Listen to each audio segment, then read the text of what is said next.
Hello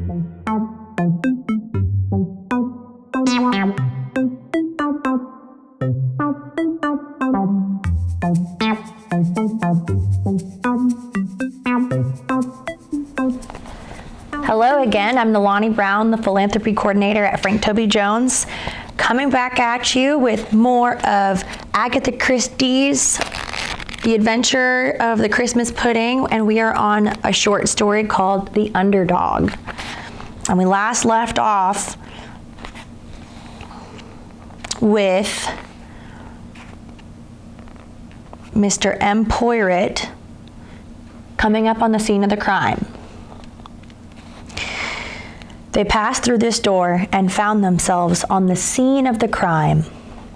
It was a lofty room, twice as high as any of the others, and was roughly about 30 feet square. Swords adorned the walls, and many native curios were arranged about on the tables.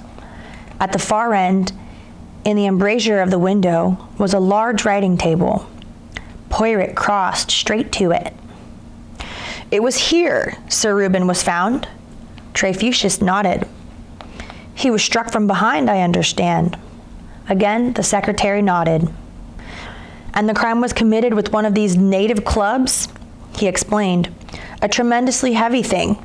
Death must have been practically instantaneous.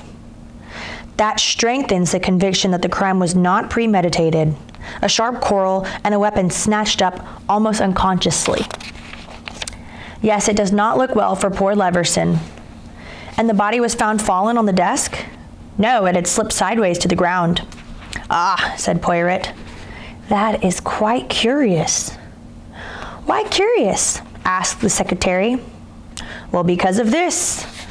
Poirot pointed to a round, irregular stain on the polished surface of the writing table. That is a blood stain. It may have spattered there, suggests Trefusis, or it may have been made there later, when they moved the body. Very possibly, said the little man. There is only one door to this room? There is a staircase over here. Trefusis pulled aside a velvet curtain in the corner of the room nearest the door, where a small spiral staircase led upward. This place was originally built by an astronomer. The stairs led up to the tower where the telescope was fixed. Sir Reuben had the place fitted up as a bedroom and sometimes slept there if he was working very late. Poirot went nimbly up the stairs. The circular room upstairs was plainly furnished with a camp bed, a chair, and dressing table. Poirot satisfied himself that there was no other exit, and then came down again to where Trefusis stood waiting on him. Did you hear Mr. Leverson come in? He asked. Trefusis shook his head. No, I was fast asleep by that time. Poirot nodded.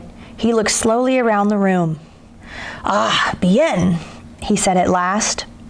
I do not think there is anything further here, unless perhaps you would be so kind as to draw the curtains. Obediently, Trefusis pulled the heavy black curtains across the window at the far end of the room. Poirot switched on the light, which was masked by a big alabaster bowl hanging from the ceiling. There was a desk light? He asked. For reply, the secretary clicked on a powerful green-shaded hand lamp, which stood on the writing table. Poirot switched the other light off, then on, and then off again. I've finished here. Dinner is at 7:30, murmured the secretary. I thank you, M. Trefusis, for your many amiabilities. Not at all. Poirot went thoughtfully along the corridor to the room appointed for him. The indestructible George was there laying on his master's things. My good George, he said presently, I shall, I hope, meet at dinner a certain gentleman who begins to intrigue me greatly. A man who has come from the tropics, George, with a tropical temper, so it is said. A man whose Parsons tries to tell me about, and whom Lily Margrave does not mention. The late Sir Reuben had a temper of his own, George. Supposing such a man to come into contact with a man whose temper was worse than his own, how do you say it? The fur would jump about, eh? Would fly is the correct expression, sir, and it is not always the case, sir, not by a long way. No? No, sir. There was my Aunt Jemima, sir. A most shrewish tongue she had. Bullied a poor sister of hers who lived with her. Something shocking she did. Nearly worried the life out of her, but if anyone came along who stood up to her, well, it was a very different thing. It was meekness she couldn't bear. Ha, said Poirot. It is suggestive that... George coughed apologetically.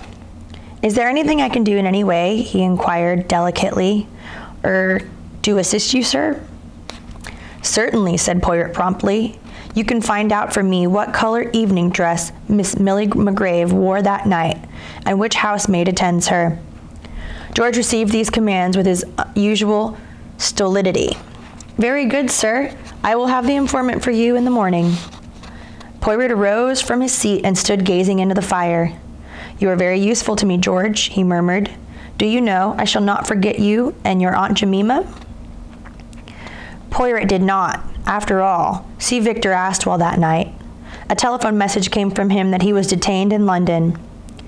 He attends to the affairs of your late husband's business, eh? Asked Poirot of Lady Astwell. Victor is a partner, she explained. He went out to Africa to look into some mining concessions for the firm. It was mining, wasn't it, Lily? Yes, Lady Astwell. Gold mines, I think, or was it copper or tin?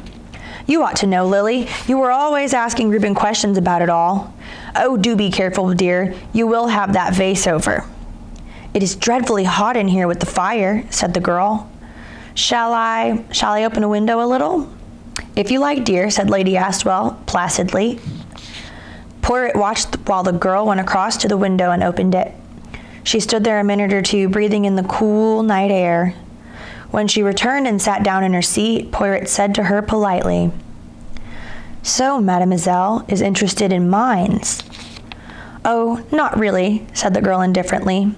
I listened to Sir Reuben, but I don't know anything about the subject.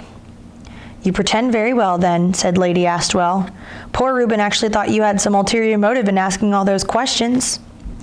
The little detective's eyes had not moved from the fire, into which he was steadily staring, but nevertheless, he did not miss the quick flux of vexation on Lily McGrave's face. Tactfully, he changed the conversation. When the hour for good nights came, Poirot said to his hostess, May I have just 2 little words with you, madame? Lily McGrave vanished discreetly. Lady Astwell looked inquiringly at the detective. You were the last person to see Sir Reuben alive that night. She nodded. Tears sprang into her eyes, and she hastily held a black-edged handkerchief to them.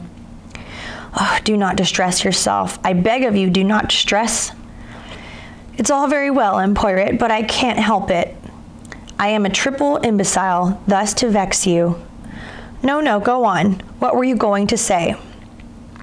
It was about 11 o'clock, I fancy, when you went into the tower room, and Sir Reuben dismissed Mr. Trefusis. Is that correct? It must have been about then. Okay, and how long were you with him? It was just 11:45 when I got up to my room. I remember glancing at the clock. Lady Astwell, will you tell me what your conversation with your husband was about?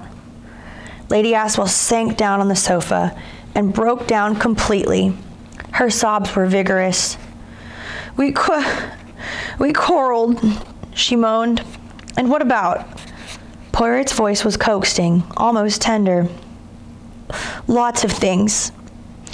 It began with Lily. Reuben took a dislike to her, for no reason, and he said he caught her interfering with his papers. He wanted to send her away, and I said she was a dear girl, and I would not have it. And then he started shouting me down, and I wouldn't have that, so I just told him what I thought of him. Not that I really meant it, M. Poirot. He said he had taken me out of the gutter to marry me. And I said, but what does it matter now? I shall never forgive myself. You know how it is, M. Poirot. I always did say a good row clears the air, and how was I to know someone was going to murder him that very night? Poor old Reuben. Poirot had listened sympathetically to all of this outburst. I have caused you suffering, he said. and I apologize. Let us now be very businesslike, very practical, very exact. You still cling to your idea that Mr. Trefusis murdered your husband?" Lady Astwell drew herself up. "A woman's instinct, M. Poirot," she said solemnly, "never lies." Exactly, said Poirot. "But when did he do it?" "When? After I left him, of course." "You left Sir Reuben about 11:45. At 5 minutes to 12, Mr. Leverson came in. In that 10 minutes, you say the secretary came along from his bedroom and murdered him?" "It's perfectly possible." "So many things are possible," said Poirot. "It could be done in 10 minutes. Oh, yes. But was it?" "Of course he says he was in bed and fast asleep," said Lady Astwell. "But who is to know if he was or not?" "Nobody saw him about," Poirot reminded her. "Everybody was in bed fast asleep," said Lady Astwell, triumphantly. "Of course nobody saw him." "I wonder," said Poirot to himself. A short pause. "Ah, bien, Lady Astwell, I wish you good night." George deposited a tray of early morning coffee by his master's bedside. Miss McGrave, sir, wore a dress of light green chiffon on the night in question. "Thank you, George, you are most reliable." "The third housemaid looks after Miss McGrave, sir. Her name is Gladys." "Thank you, George, you're invaluable." "Not at all, sir." "It is a fine morning," said Poirot, looking out of the window, "and no one is likely to be astir very early. I think, my good George, that we shall have the tower room to ourselves if we proceed to take a little experiment." "Do you need me, sir?" "The experiment," said Poirot, "will not be painful." The curtains were still drawn in the tower room when they arrived there. George was about to pull them when Poirot restrained him. "We will leave the room as is. Just turn on the desk lamp." The valet obeyed. "Now, my good George, sit down in that chair. Dispose yourself as though you were writing. Très bien. Me, I seize a club. I steal up behind you so, and I hit you on the back of the head." "Yes, sir," said George. "Ah," said Poirot, "but when I hit you, do not continue to write. You comprehend, I cannot be exact. I cannot hit you with the same force with which the assassin hit Sir Reuben. When it comes to that point, we must do the make-believe. I hit you on the head, you collapse, so. The arms well relaxed, the body limp. Permit me to arrange you, but no, do not flex your muscles."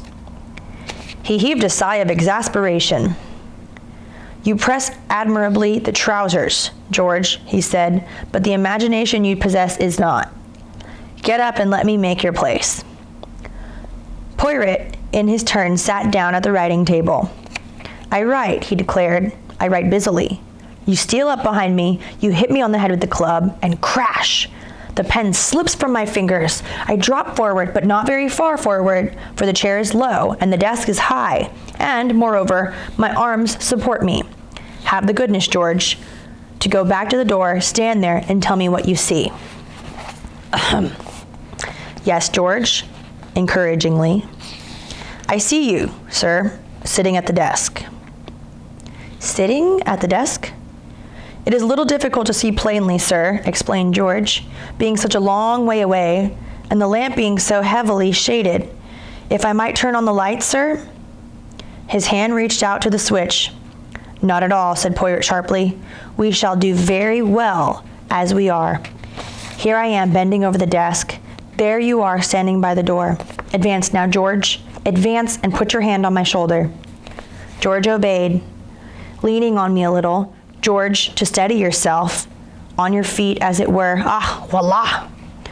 Hercule Poirot's limp body slid artistically sideways. "I collapse so," he observed. "Yes, it is very well imagined. There is now something most important that must be done." "Indeed, sir," said the valet. "Yes, it is necessary that I should breakfast well." The little man laughed heartily at his own joke. "The stomach, George, it must not be ignored." George maintained a disapproving silence. Poirot went downstairs chuckling happily to himself. He was pleased at the way things were shaping. After breakfast, he made the acquaintance of Gladys, the third housemaid. He was very interested in what she could tell him of the crime. She was sympathetic towards Charles, although she had no doubt of his guilt. "Poor young gentleman, sir. It seems hard, it does, him not being quite himself at the time. He and Miss McGrave should have got on well together," suggested Poirot, as the only two young people in the house. Gladys shook her head. Very standoffish Miss Lily was with him. She wouldn't have no carrying-ons, and she made it plain. He was fond of her, was he? Only in passing, so to speak. No harm in it.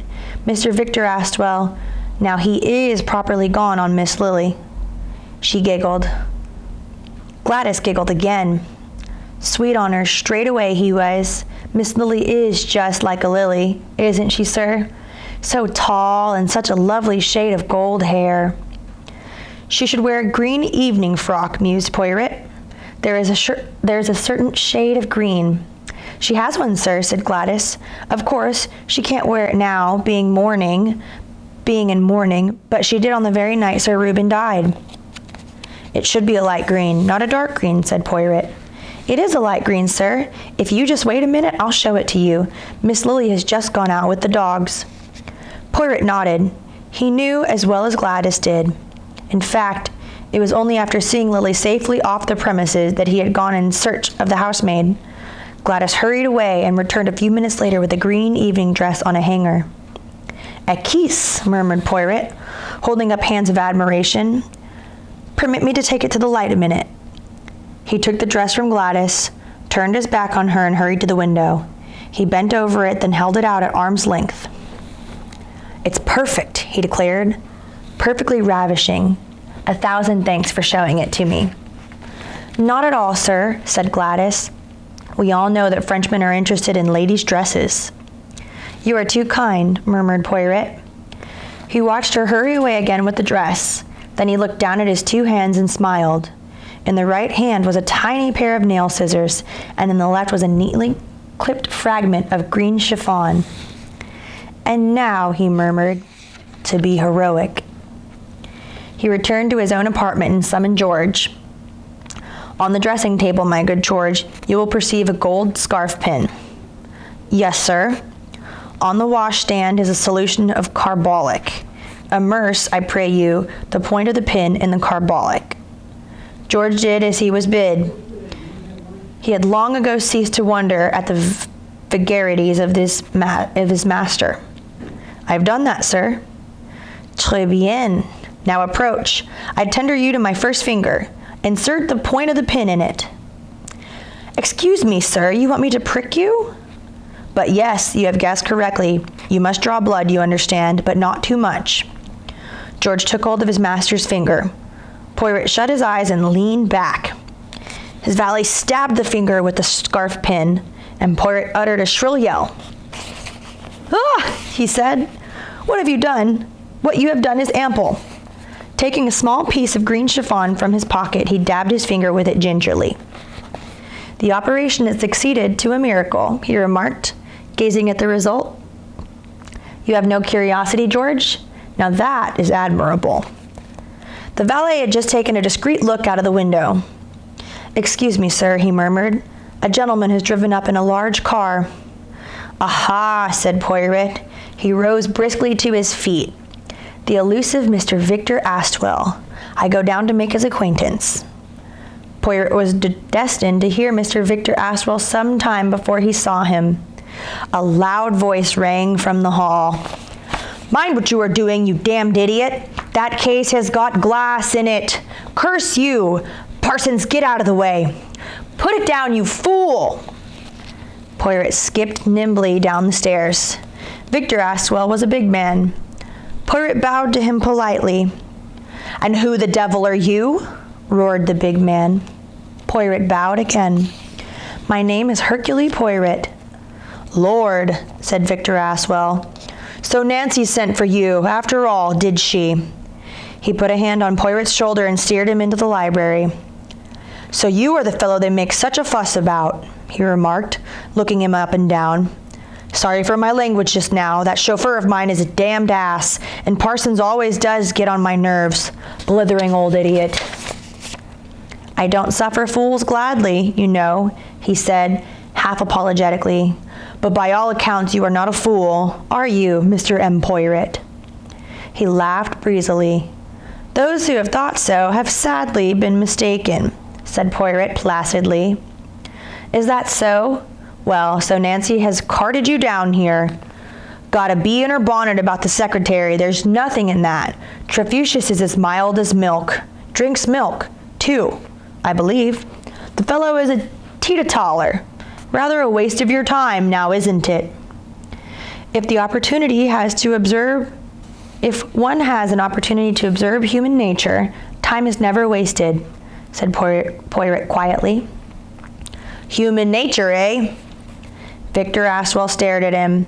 Then he flung himself down in a chair. Anything I can do for you? Yes, well, you can tell me what your quarrel is with your brother and what it was about that evening. Victor Aswell shook his head. Nothing to do with the case, he said decisively. One can never be sure, said Poirot. It has nothing to do with Charles Leverson. Lady Aswell thinks that Charles has nothing to do with the murder. Ugh, Nancy! Parsons assumes that it was M. Charles Leverson who came in that night, but he didn't see him. Remember anybody saw him? You are wrong there, said Aswell. I saw him. You saw him? It's very simple. Reuben had been pinching into young Charles. Not without good reason, I must say. Later on, he tried to bully me. I told him a few Holmes truths, and, just to annoy him, I made up my mind to back the boy. I meant to see him that night, so as to tell him how the land lay. When I went to my room, I didn't go to bed. Instead, I left the door ajar and sat on a chair smoking. My room is on the second floor, M. Poirot, and Charles's room is next to it. Pardon my interrupting you. Mr. Trefusis, he too sleeps on that floor? Aswell nodded. Yes, his room is just beyond mine. Nearer the stairs? No, the other way. A curious light came into Poirot's face, but the other didn't notice, and it went on. As I say, I waited up for Charles. I heard the front door slam, as I thought, about 5 minutes to 12, but there was no sign of Charles about 10 minutes. When he did come up the stairs, I saw that it was no good tackling him that night. He lifted his elbow significantly. I see, murmured Poirot. Poor devil couldn't walk straight, said Aswell. He was looking pretty ghastly, too. I put it down to his condition at the time. Of course, now I realize that he had come straight from committing the crime. Poirot interposed a quick question. So you heard nothing from the tower room? No, but you must remember that I was right at the other end of the building. The walls are thick, and I don't believe you would even hear a pistol shot fired from here. Poirot nodded. I asked if he would like some help getting into bed, continued Aswell, but he said he was all right and went into his room and banged the door. I undressed and went to bed. Poirot was staring thoughtfully at the carpet. You realize, M. Aswell, he said at last, that your evidence is so very important. I suppose so. At least. What do you mean? Your evidence that 10 minutes elapsed between the slamming of the door and Leverson's appearance upstairs.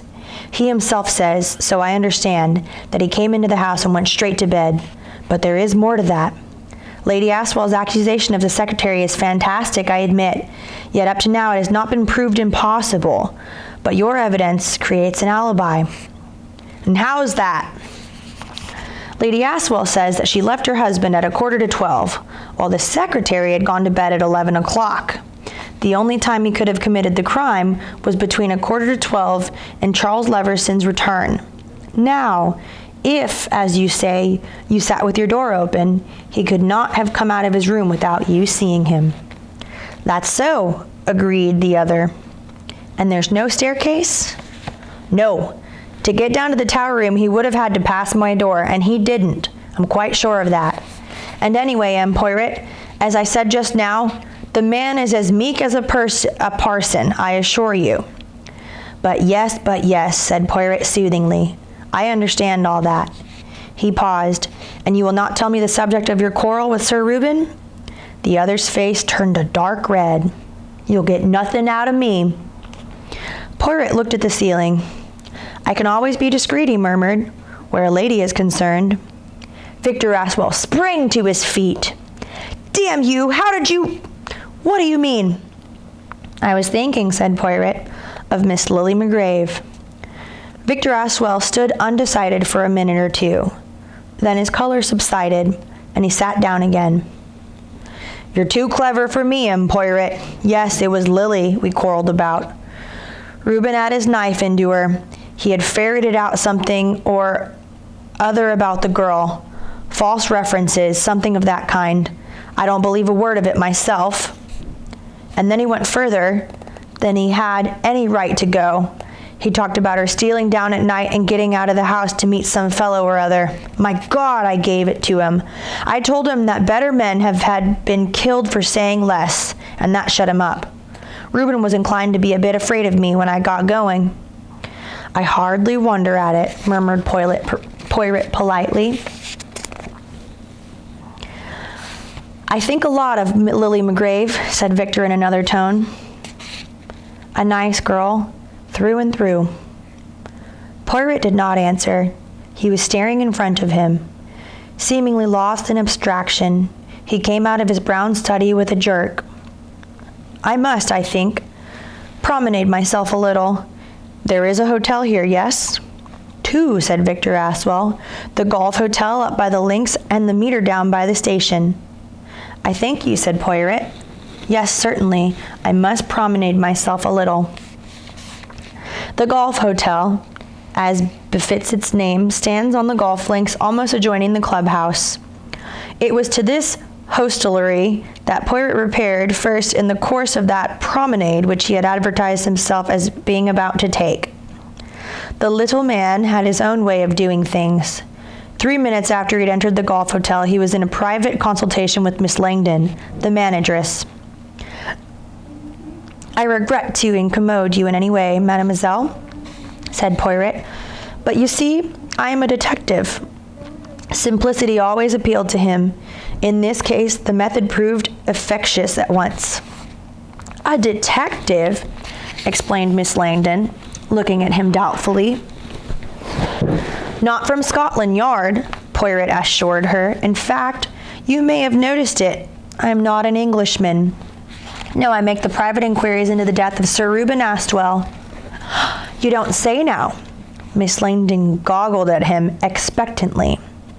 Precisely, said Poirot, beaming. Only to someone of discretion like yourself would I reveal the fact. I think, mademoiselle, you may be able to aid me. Can you tell me of any gentleman staying here on the night of the murder who was absent from the hotel that evening and returned to it about 12 or half past? Miss Langdon's eyes opened wider than ever. You don't think, she breathed, that you had murdered her here? No, but I have reason to believe that a guest staying here promenaded himself in the direction of Mon Repos that night, and if so, he may have been something which, though conveying no meaning to him, might be very useful to me. The manageress nodded her head sapiently, with an air of one thoroughly well up in the annals of the detective's logic. I understand perfectly. Now let me see. Who did we have staying here? She frowned, evidently running over the names in her mind and helping her memory by occasionally checking them off on her fingertips. Captain Swam, Mr. Elkins, Major Blunt, old Mr. Benson. No, really, sir, I don't believe anyone went out that evening. You would have noticed if they did so. Is that true? Oh, yes, sir. It is not very usual, you see. I mean, gentlemen do go out to dinner and all that. But they don't go out after dinner because, well, there's nowhere to go, is there? The attractions of Abbott's Cross were golf and nothing but golf. That is so, agreed Poirot. Then, as far as you remember, mademoiselle, nobody from here was out that night. Captain England and his wife were out to dinner. Poirot shook his head. That is not the kind of thing I mean. I will try the other hotel. The Meter, is it not? Oh, the Meter, said Miss Langdon, of course. Anyone might have gone out walking from there. The disparagement of her tone, though vague, was evident, and Poirot beat a tactful retreat. 10 minutes later, he was repeating the scene, this time with Miss Cole, the brusque manageress of the Meter, a less pretentious hotel with lower prices, situated close to the station. There was one gentleman out late that night, came in about 12:30 as far as I can remember. Quite a habit of his it was, to go out for a walk in that time of the evening. He had done it once or twice before. Let me see now, what was his name? Oh, just for the moment I can't remember it. She pulled a large ledger towards her and began turning over the pages. 19th, 20th, 21st, 22nd. Ah, here we are. Naylor, Captain Humphrey Naylor. And he had stayed here before. You know him well? Once before, said Miss Carroll. About a fortnight earlier. He went out in the evening, I remember. To play golf, eh? I suppose so, said Miss Cole. That's what most of the gentlemen come for. Very true, said Poirot. Well, mademoiselle, I thank you indefinitely, and I wish you a good day. He went back to Mon Repos with a very thoughtful face. Once or twice he drew something from his pocket and looked at it. It must be done, he murmured to himself, and soon as I can make the opportunity. His first proceeding on re-entering the house was to ask Parsons where Miss McGrave might be found. He was told that she was in the small study dealing with Lady Aswell's correspondence, and the information seemed to afford Poirot satisfaction. He found the little study without difficulty. Lily McGrave was seated at a desk by the window, writing, but for her the room was empty. Poirot carefully shut the door behind him and came toward the girl. I may have a little minute of your time, mademoiselle. Would you be so kind? Certainly. Lily McGrave put the papers aside and turned towards him. What can I do for you? On the evening of the tragedy, mademoiselle, I understand that when Lady Aswell went to her husband, you went straight up to bed. Is that so? Lily McGrave nodded. You did not come down again by any chance? The girl shook her head. I think you said, mademoiselle, that you had not any time in the evening in the tower room, been in the tower room. I don't remember saying so, but as a matter of fact, it is quite true. I was not in the tower room that evening. Poirot raised his eyebrows. Curious, he murmured. And what do you mean? Very curious, murmured Hercule Poirot again. How do you account for this, then? He drew from his pocket a little scrap of stained green chiffon and held it up to the girl's inspection. Her expression did not change, but he felt rather than heard the sharp intake of breath. I don't understand, Dame Poirot. You wore, I understand, a green chiffon dress that evening, mademoiselle. This, he tapped the scrap in his fingers, was torn from it. And you found it in the tower room? Asked the girl sharply. Whereabouts? Hercule Poirot looked at the ceiling. For the moment, we shall just say, in the tower room. For the first time, a look of fear sprang into the girl's eyes. She began to speak, then checked herself. Poirot watched her small white hands clenching themselves on the edge of the desk. I wonder if I did go into the tower room that evening, she mused. Before dinner, I mean. I don't think so. I am almost sure I didn't. If that scrap has been in the tower room all this time, it seems to me a very extraordinary thing the police did not find it right away. The police, said the little man, do not think of things that Hercule Poirot thinks of. I may have run in there for a minute just before dinner, mused Lily McGrave. Or it may have been the night before. I wore the same dress then. Yes, I'm almost sure it was the night before. I think not, said Poirot evenly. Why? He only shook his head slowly from side to side. What do you mean? Whispered the girl. She was leaning forward, staring at him, all the color ebbing out of her face. You do not notice, mademoiselle, that this fragment is stained? There is no doubt about it, and that stain is human blood. You mean? I mean, mademoiselle, that you were in the tower room after the crime was committed, not before. I think you will do well to tell me the whole truth, lest worse should befall you. He stood up now. a stern little figure of a man, his forefinger pointed accusingly at the girl. "How did you find it? How did you find out?" gasped Lily. "No matter, mademoiselle. I tell you, Hercule Poirot knows. I know all about Captain Humphrey Naylor, and that you went down to meet him that night." Lily suddenly put her head down in her arms and burst into tears. Immediately, Poirot relinquished his accusing attitude. There, my little one," he said, patting the girl on the shoulder. "Do not distress yourself. Impossible to deceive Hercule Poirot. Once realize that and all your troubles will be at an end. And now you will tell me the whole story, will you not? You will tell old Papa Poirot? It is not what you think. It isn't, indeed. Humphrey, my brother, never touched a hair of his head." "Your brother, eh?" said Poirot.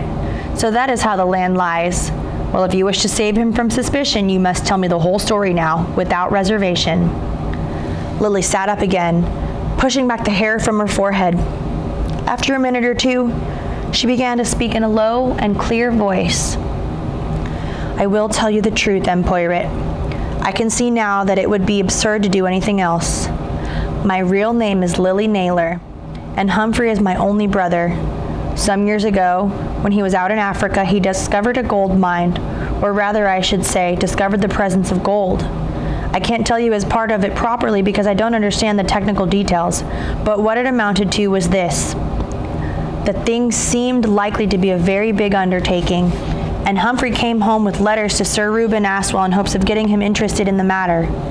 I don't understand the rights of it even now, but I gather that Sir Reuben sent out an expert to report, and that he subsequently told my brother that the expert's report was unfavorable and that he, Humphrey, had made a great mistake.